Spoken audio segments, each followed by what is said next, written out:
Bonjour ou bonsoir à tous les Pixelnautes. C'est le professeur Pixel. Cette semaine, nous allons nous... Mais qu'est-ce que c'est que ce gros bouton là? Je l'avais jamais remarqué dans mon labo. Bon écoutez les Pixelnautes, moi je vais quand même essayer.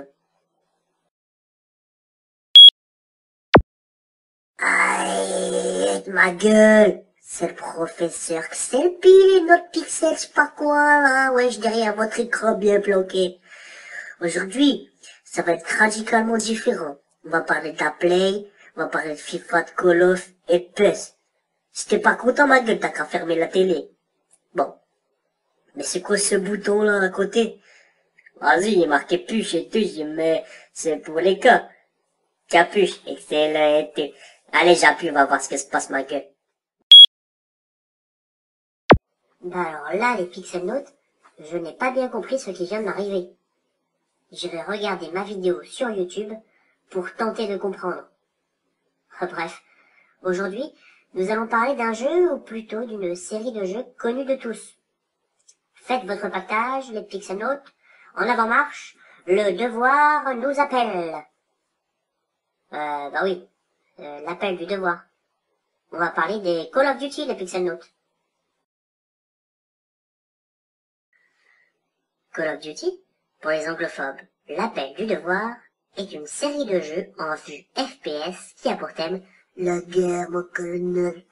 La série est créée par le studio Infinity Ward, à qui l'on doit Medal of Honor, débarquement allié. En 2003, dès son rachat par Activision, le studio se consacra uniquement à la création d'épisodes de Call of Duty.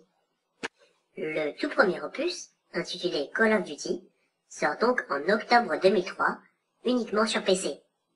Le jeu est révolutionnaire pour l'époque. Il faisait vivre des batailles épiques dans la peau de 3 soldats différents, avec une mise en scène digne d'Hollywood. Le succès est tel qu'une version console est développée par le studio Spark Unlimited. Oui, vous savez, le studio qui nous pondra un peu plus tard les jeux Turning Point, Lost Planet 3, ou encore Yaiba Ninja Gaiden Z. Des pros, je vous dis. Bon, désolé pour cette parenthèse, les Pixelnautes, mais il fallait que ça sorte. Revenons à notre version console. Elle s'intitule Call of Duty Le Jour de Gloire et sortira en décembre 2004 sur toutes les machines de l'époque. Une version Engage sera même développée à la même période pour essayer de booster les ventes du téléphone console de jeu de chez Nokia. Le deuxième épisode, sorti en 2005 et baptisé logiquement Call of Duty 2, ne sera disponible au lancement que sur PC, puis un mois plus tard sur la Xbox 360.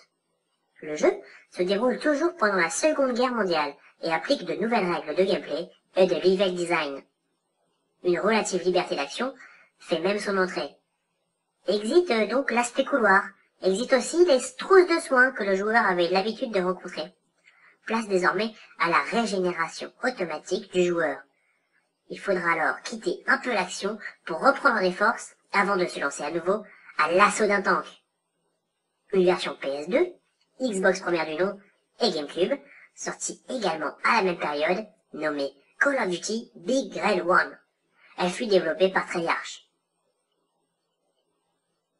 Cette version ne proposait pas les mêmes possibilités, et bien sûr, pas du tout les mêmes graphismes. Le troisième épisode, nommé Call of Duty 3, sous-titré En marche vers Paris chez nous uniquement, est commercialisé en novembre 2006. L'histoire se concentre sur la bataille de la Poche de Falaise, qui est vécue sous différents points de vue. Il est par ailleurs un des jeux du lancement de la Wii de Nintendo. Cet épisode est encore réalisé par les équipes de Treyarch, car Infinity Ward préparait son tout nouveau tout beau Call of Duty Modern Warfare. Call of Duty Modern Warfare, c'est l'épisode qui apporte un vent de fraîcheur à la série. Il est sorti en 2007 et l'histoire place le joueur au beau milieu de la guerre civile russe, le faisant ainsi voyager des montagnes du Caucase aux zones hostiles de l'Azerbaïdjan. Le changement de style et d'environnement est radical et surtout très réussi. Le système de jeu évolue lui aussi, permettant aux joueurs de demander l'aide de soutien aérien ou de drones de reconnaissance. Le mode multijoueur profite lui aussi de toutes ces améliorations, avec plusieurs modes de jeu et l'arrivée des points d'expérience. Le succès critique et commercial fut au rendez-vous, avec plus de 19 millions d'unités vendues. Les studios Treyarch, quant à eux, développèrent pour l'année suivante Call of Duty World at War, marquant ainsi le schéma que nous connaissons encore actuellement d'un jeu de cette licence sortant chaque année, chaque studio ayant donc 2 ans pour sortir un nouvel opus. Dans World at War, le joueur devait combattre les dernières divisions d'Hitler sur le front Est, mais aussi combattre aux côtés des Américains dans le Pacifique contre l'Empire du Japon. Le jeu est sorti sur PlayStation 3, Xbox 360, PC et Wii. Il est très connu pour être le premier à lancer le désormais célèbre mode zombie, jouable seul ou en coopération, et où le seul but est de survivre face à des hordes de zombies déchaînés. Une version de ce jeu a été développée aussi par les studios Rebellion pour sortir sur PlayStation 2, mais sans le multijoueur, et bien sûr, avec un tout autre scénario. L'année suivante, les joueurs ont droit à leur Call of Duty Modern Warfare 2, qui dépassa les 24 millions d'unités vendues. Puis l'année d'après, au Call of Duty Black Ops de chez Treyarch, se déroulant de la Seconde Guerre mondiale à une époque plus moderne. Cet épisode bat des records de vente, avec plus de 30 millions d'unités vendues. Infinity Ward demanda alors de l'aide pour sortir son Modern Warfare 3, auprès d'un autre studio nommé Sledgehammer Games. Le studio a été fondé par les anciens dirigeants de chez Visceral Games, auteurs notamment de Dead Space.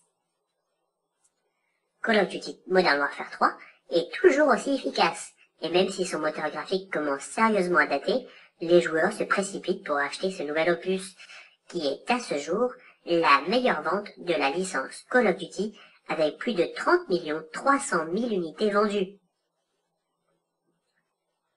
Black Ops 2, puis surtout Call of Duty Ghost, prouvent au studio qu'il ne faut pas trop se reposer sur ses lauriers, car les ventes déclinent, pour perdre en 2013, lors du lancement de Ghost, plus de 5 millions de fidèles acheteurs, et ce malgré le lancement de la PlayStation 4 et de la Xbox One sur le marché. Ah, les Pixelnotes, j'ai oublié de vous parler du tout dernier, le Call of Duty Advanced Warfare, qui lui aussi est sorti sur tous les supports. Il place le joueur au sein d'une guerre futuriste se déroulant en 2054, et le scénario évoque une guerre entre les deux Corées puis des menaces nucléaires terroristes. Graphiquement, le jeu est plus propre grâce à un tout nouveau moteur, mais le gameplay ne décolle pas vraiment, et ce malgré la bonne idée des exosquelettes rendant plus sympathiques les déplacements du joueur. Il s'est écoulé pour le moment à 17 millions d'unités, ce qui est plutôt pas mal pour un lancement récent. Reste à voir si le jeu aura encore un peu de succès tout au long de l'année. Oh là là là là, l'heure tourne les Pixelnotes et je suis attendu pour animer une conférence sur les difficultés d'insertion dans la vie active des adolescents chimpanzés. Ouais, bon, ouais. Allez, moi je file les Pixelnotes. À très bientôt pour un nouvel épisode de Pixel Laboratory.